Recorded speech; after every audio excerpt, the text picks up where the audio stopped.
Hey,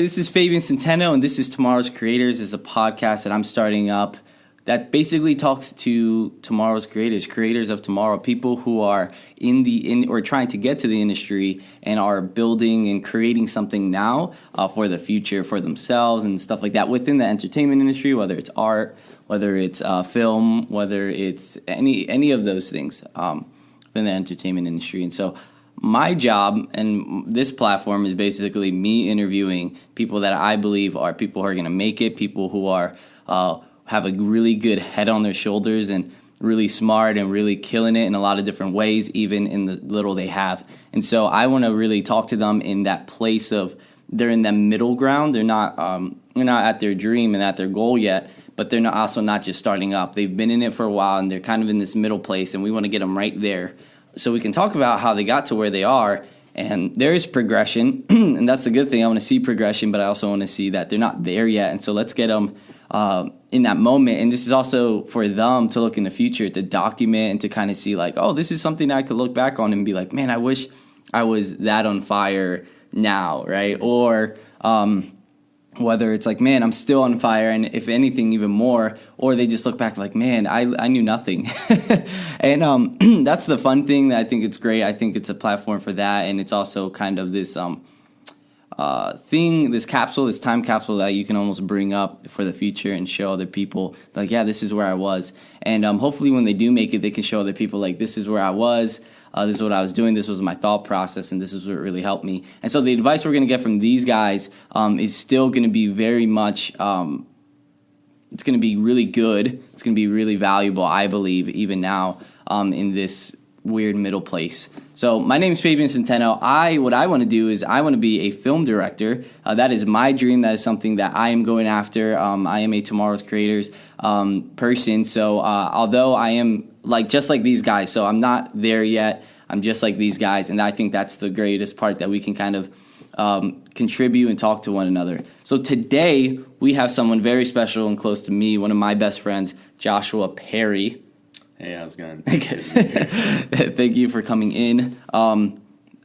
Joshua, if we can really talk about quick before we get into you, was the one that helped me out with this podcast and kind of created this idea. And it was within the few first weeks that we knew each other. Yeah, it was really awesome to sort of, bounce ideas with you. Initially meeting you, and in the conversations that we were having was it's pretty funny, but at the same time we were sparking a pretty good amount of energy where we felt like it needed to sort of be on something. It needed to be documented somehow, right? And we did. Yeah. And we documented, I think, like 3, and I was like, yo, let's keep going.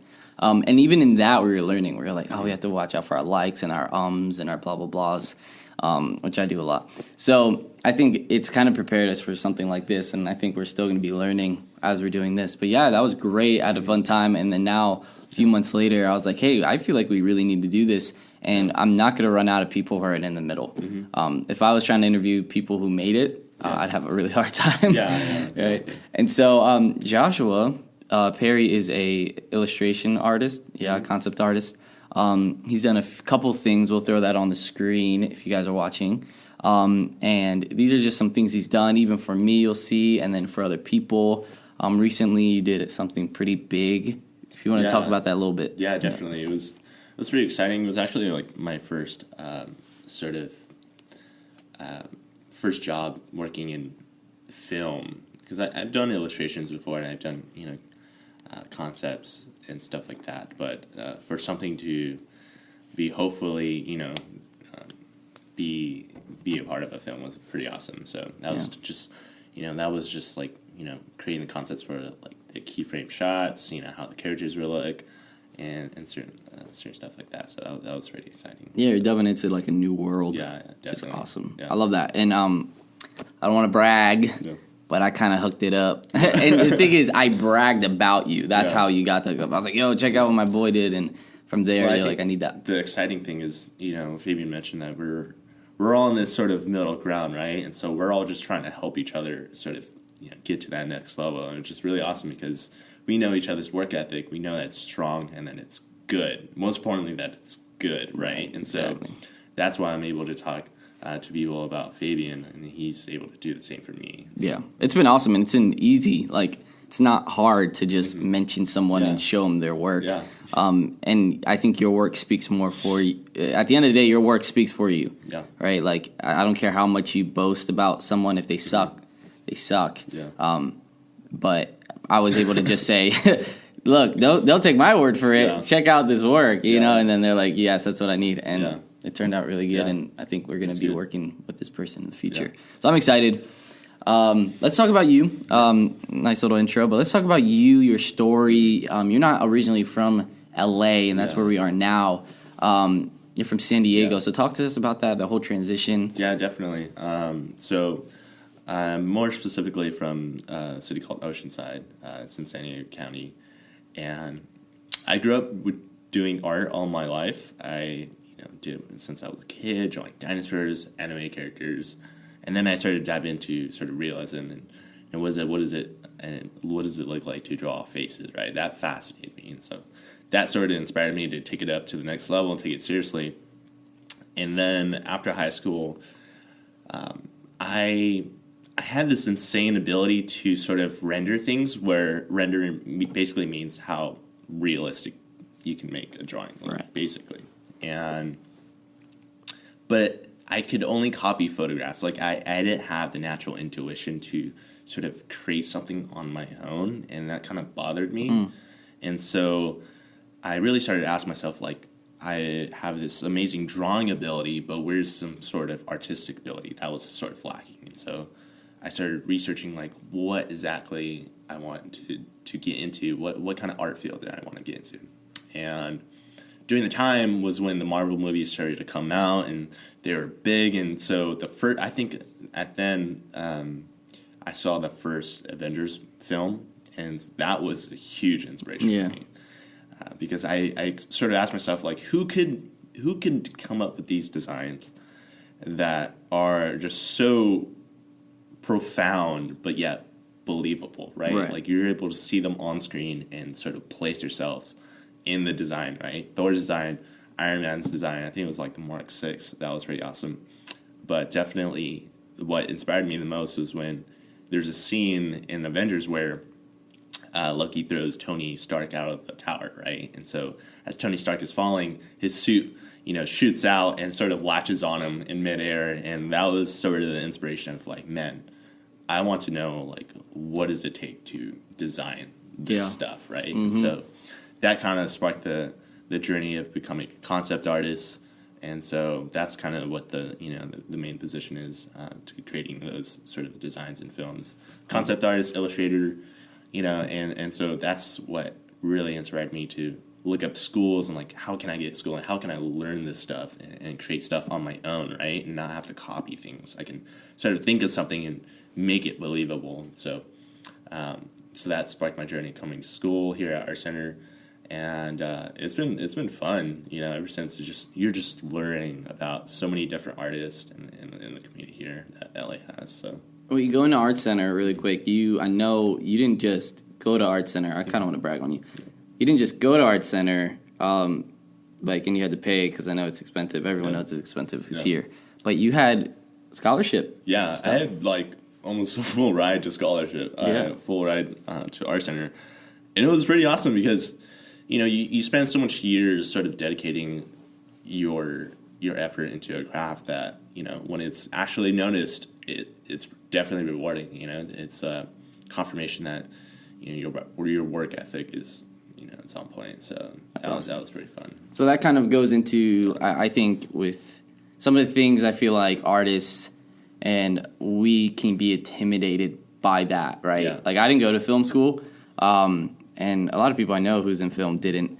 They took some classes, but for you, it's like, okay, you were in that space of where, and then knowing LA's culture is very competitive. Yeah. So I think, like, what was your reaction going into it? Because I think there's two different sides where it can be like that competitive, but there's also the other side.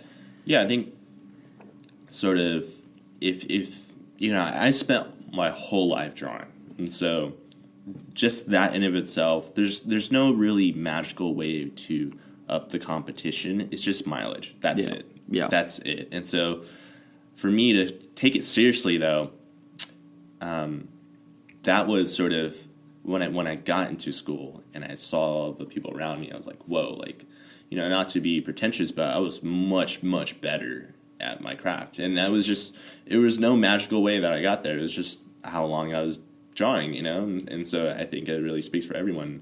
How serious are they at it, and then how long they have been doing it. So yeah, that's good. I love that because it's like it doesn't, and you, from what you just explained, it doesn't seem like you were ever trying to compare yourself to someone else, and see like, oh man, this guy's way better, and following whoever on Instagram to see who's better.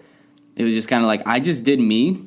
I just went for it. I just kept drawing. No like outer force was kind of pulling me to get better. I was just getting better. And not to say you don't need that sometimes, but that's just you. You just got better, and then it kind of like, because you don't know. Once you go into that place, you're like, who's better than me, who's not? And you automatically do that, and I don't think it's bad. I think if you start making that your, you know, it consumes you, that's where it becomes bad. But to see where people are at and to see, okay, I need to get better. But even in that place, I think what I've even heard from you is, and it's not easy, and I've learned from you guys and a couple of other people where it's, when I look at people who are better than me, I don't get scared or intimidated. I actually go towards it. Yeah. No, you have to. Right? Like, if you sort of keep this sense of pride where, like, if you see someone who's better than you at what you do, if you sort of, you know, be apprehensive about it and it's sort of like, oh, like, I need to create something, you know, that one-ups them. That's sort of like the wrong mentality to have, because there's so much more that you can learn if you sort of ask that person who's better than you. Like, oh, that's really cool. How do you do that? Right? So you sort of adopt those skills instead of trying to, like, conjure something yourself and, like, you know. And that's huge. And I think that goes into, you know, even what is it to take that next step? Mm-hmm. You know, for me, it's very easy to get stuck in this, you know, I guess status quo into routine, especially for film guys. I mean, you guys can just draw, and not to compare, but to compare is like you guys can just draw and create, and you've done it plenty of times. Like you just drew Black Panther. We'll throw that on the screen. You just drew that, and that was like people were like, oh my gosh, and you could just do that and just love and, you know, create. For us, it's a little more for filmmakers. It's a little more where it's, we have to kind of go out and see who will help us create, right? Like, who's going to help us out? I think that's the awesome thing about being a concept artist. Again, it's like this sort of talent that, you know, this craft that I have, it can be a service for people, right? Specifically for directors and writers, because they need to visually depict what their ideas are, and they need someone to place that in a world that's believable and have believable characters with believable designs and environments. And so it's really exciting, especially talking with you, you know, working with you hand in hand, bouncing ideas. And you have, like, crazy awesome ideas, and I'm able to just paint that for you. And then I think that's the most exciting. That's big. I think even out of our relationship with each other, I was able to just say a couple of things like, hey, this is what I'm thinking. And because we've already established a relationship before all the artists and, hey, I'm a director and let's do all this stuff together. Before all that, we were months of friends, and it was like, oh, when I came up with this idea that I've been had and I just mentioned it, he was able to draw exactly what I was thinking. And I was like, yes, wow. That's scary of how good that was and how close of that's like literally what I was thinking. And not to say I didn't like say some things, but I'm sure if I didn't, you would be close to what you've already had. And we'll show one picture of that as well. Yeah, I think it was just, it's great to sort of from what you've told me, let me sort of generate something. You know, I kind of categorize everything as sort of 3 phases, and so it's sort of the exploration phase, right? Coming up with various different designs, concepts, right? Which one do you like? And then out of the ones that you liked, how do we ideate from those, right? And then in the next phase is sort of ideation, and then the last phase is refining, right? How do we make something perfect and really develop it? And so I love that. That's the awesome thing about working is sort of, hey, let me give you something, right? Let me give you something and see what you like, and then from that we can sort of concise the process. Start chiseling. Yeah, I think to go back to what I mentioned about just our part of like filmmakers not being able to create, like that's what your role, right? It's like that's why I love that we can almost take advantage now. He's like, hey, can you create before everything's even created? Yeah. Can you take what's in my mind, flesh it out, and then we're going to flesh it even more out with real people? We need you guys. Yeah. Like you guys are a necessity. And I think even understanding your art and understanding the different things you have to go through has given me appreciation and almost a reverence for you guys to be like, man, we need these guys. Yeah. We can't just because I know the stigma in even the industry, it's kind of like, throw a bunch of stuff at them and expect them to come out with something in the time you said, rather than be like, no, let them take their time. These guys are geniuses. These guys are like the people who are making our stuff come to life before we screw up on film and waste a bunch of money.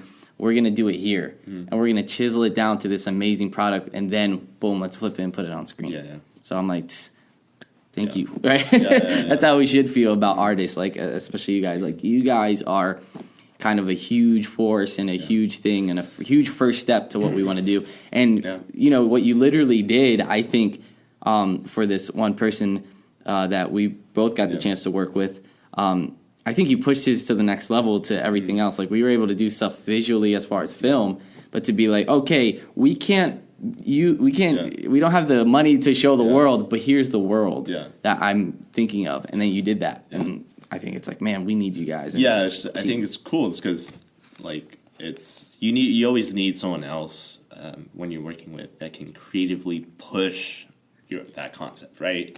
Sort of, hey, like I have a story, but like how can we push it to the next level, right? Like how can we maximize its sort of creative idea, right? And we're so lucky because especially in the beginning of our young careers, my friends and myself is like, oh, we already know a concept artist like that's really good and who can kind of flesh our ideas. So if we do get in a position of like showing our stuff, pitching whatever, we already have all this stuff from you. It's like boom. And then the thing is, it's not a bad trade when you think of the long term. It's like, okay, I might be doing this stuff for free, and that's huge for an artist. It's like, hey, you do stuff for free in the beginning, and I think we all kind of know that. But it's like you as a friend and you as someone who understands this industry, it's like I do stuff for free, but I know because when you're pitching, well, I think it's exactly. It's like you know who you're doing it for free for, right? Exactly. Like right. And that's big, right? Now it's like it's not just doing stuff for free in your level, right? Yeah. Like I think in the beginning doing stuff for free is good because no one knows you. Exactly. A lot of people now do. Yeah. And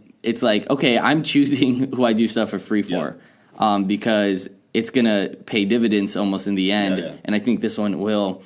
That's later. I don't got to talk about that anymore. I'm just excited about it. Yeah, definitely. But yeah, so I'm excited about that, and it's a smart move to even know, like, well, trust me, because I even know, we're gonna bring you alongside. And as a artist, I feel like in the industry, it's kind of I guess you could be on a contract, but in a big thing, it's contracts like, hey, you work for me for this amount of time, boom, boom, boom. So you're always boom, boom, boom, working on projects, and you're surrounded by driving directors. So it's like, you won't lose jobs if we all make it,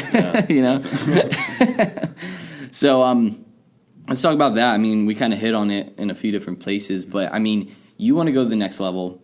There's a lot of things that are transitioning in your life. Yeah. We just had Panda yesterday. Yeah. And one of the fortune cookies, we don't believe in that stuff, but it was really cool to see one of the fortune cookies. What did yours say? It said, get ready for some sort of like change in my personality. Yeah, and I was like, and it's true. And so let's talk about that. Let's talk about even what that looks like, because I know one of the big things for you, and we kind of touched on, is like, how do we get to the next level? What does that look like? Yeah, definitely. And so sort of for myself, and this is just based off my own opinion, and people have different views and people go about this industry differently. And this is what I've just been, sort of thinking is like, how can I sort of set myself up not having to rely on my art, right? Like, how can I have more valuable assets that serve me than me sort of desperately finding work as an artist, because that's the reality of this industry, right? It's like, if you're not good, right, sorry. You know, and if you are good, you're probably working really hard. Yeah. Which is, like, you have to work hard in everything that you do. But, you know, for me, I've been just trying to answer, how do I practically set myself up and having multiple assets, right? And so, because I don't want to sort of be 50 years old or 40 years old and then selling $15 prints at Comic-Con, right? Exactly. At like the 50th Comic-Con or something.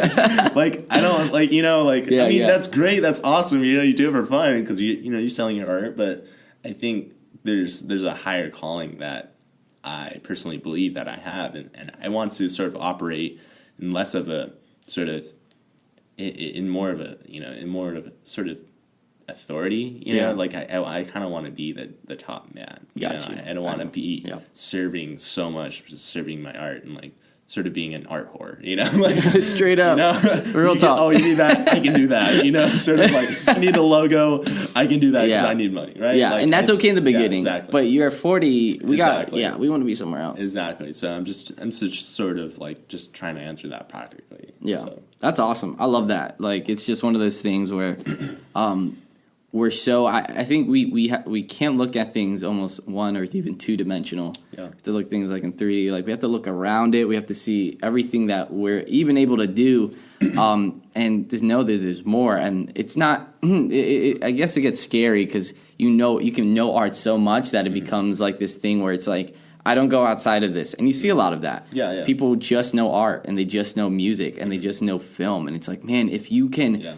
And not to say you don't become a perfectionist or a master of it. We want you to do that. Master it. But understand, do not become a slave to it. Well, I think it's just sort of like, to only know art, yes, like, you can be successful, right? Sure. But I think the growth sort of happens, the constant growth happens when you sort of stretch yourself and you get a little bit more holistic about what your skill set is. And you start to explore that, right? Like, the trajectory of your career is based upon how well you're able to be flexible with yourself. Yeah, and even when I say that, I think you helped me clarify even just the idea of art being, I can just draw really well. Yeah. And you can be successful. But what about the business of it? Like, there's always going to be, there's always someone hovering over you that's kind of controlling and pulling strings, rather than be like, why don't you become that person? I think that's where you're headed. It's like, I don't want to, again, be always serving, and where it's so much where I'm like, what about me? Yeah. Do I even love this anymore? Yeah. And I think you can, by doing certain things, understanding the business, even with film, it's like understanding the business of it, understanding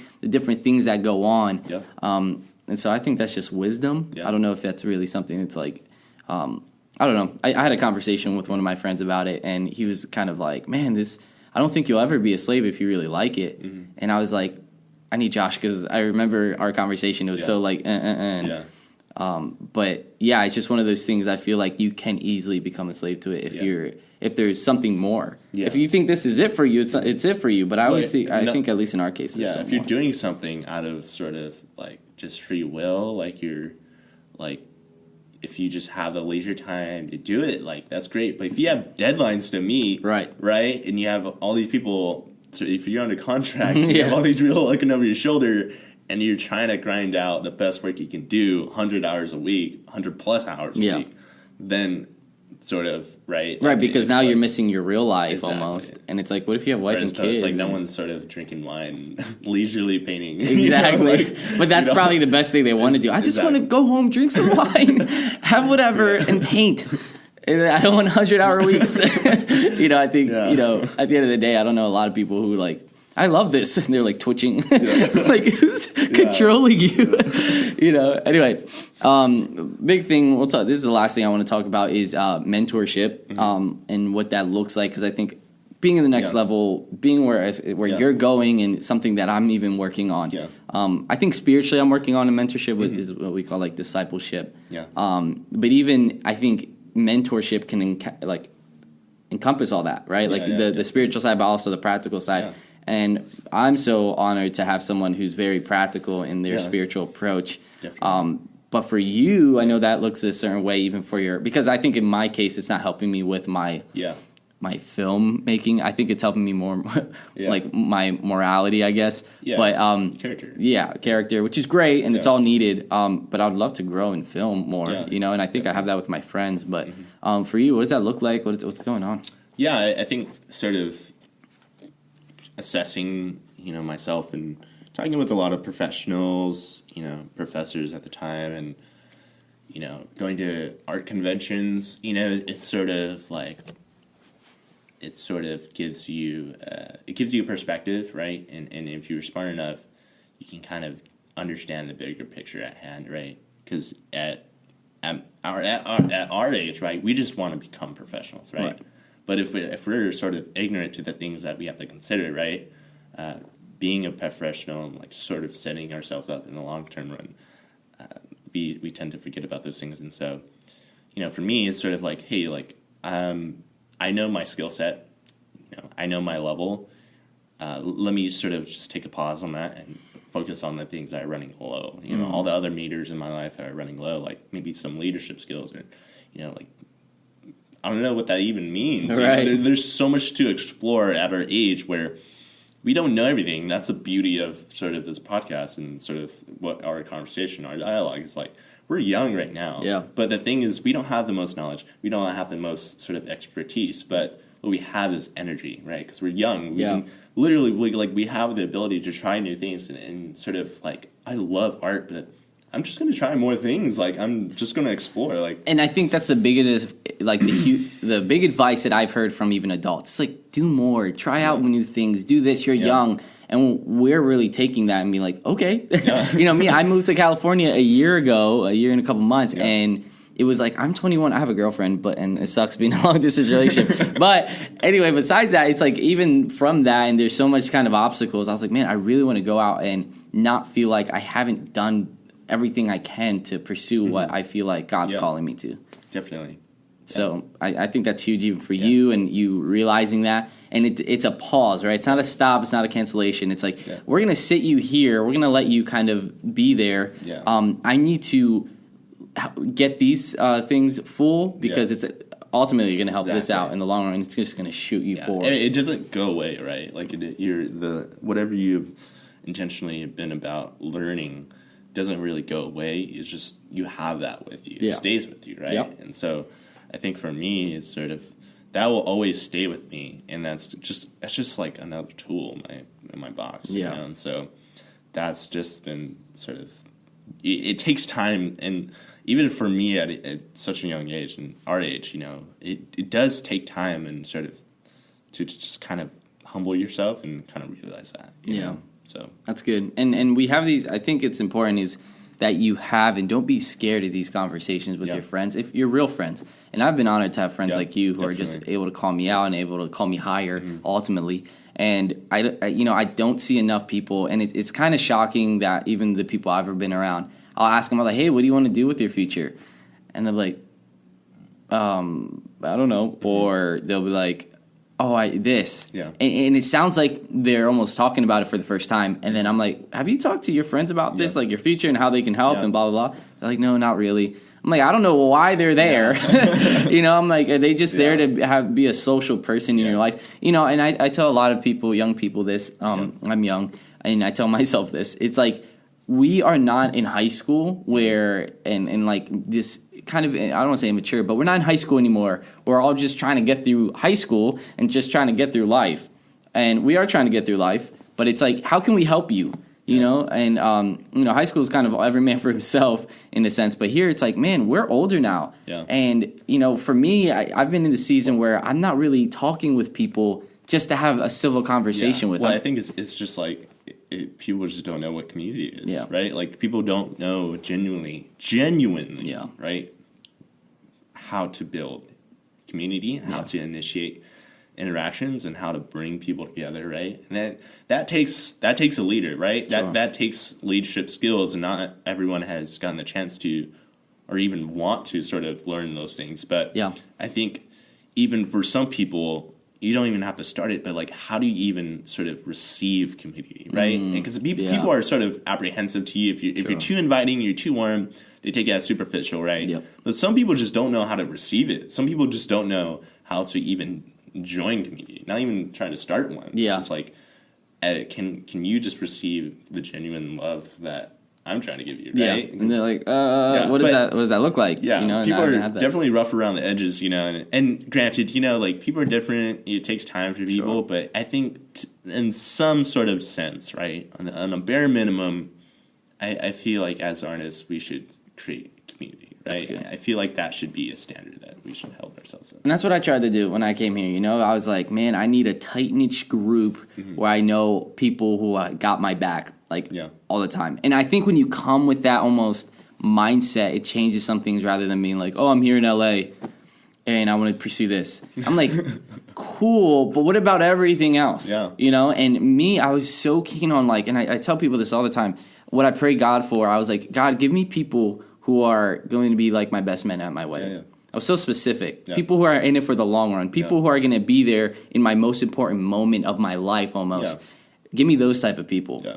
And I think you're one of them. Yeah. And you know the people, and you're connected to the people I feel like are them too. So it's not like I have a bunch of people branch out that don't know each other. It's like, no, we're kind of close, you know, and we were all out together the other day, which was so fun. Super tight niche, and you kind of realize, like, man, the time that I sort of invested with these people are like, it's so genuine, you know, and I'm so glad that I could say the same, you know, it's like insane. So not everyone can do that. Not everyone has like the blessing to sort of be in that kind of friendship, you know. So that's just something that, you know, our faith in the Christian faith, we kind of are conscientious about, you know, and we take action, you know, and those certain things. So that's good. I think, that's huge, guys. Like, get close friends. Don't try to be everyone's friend.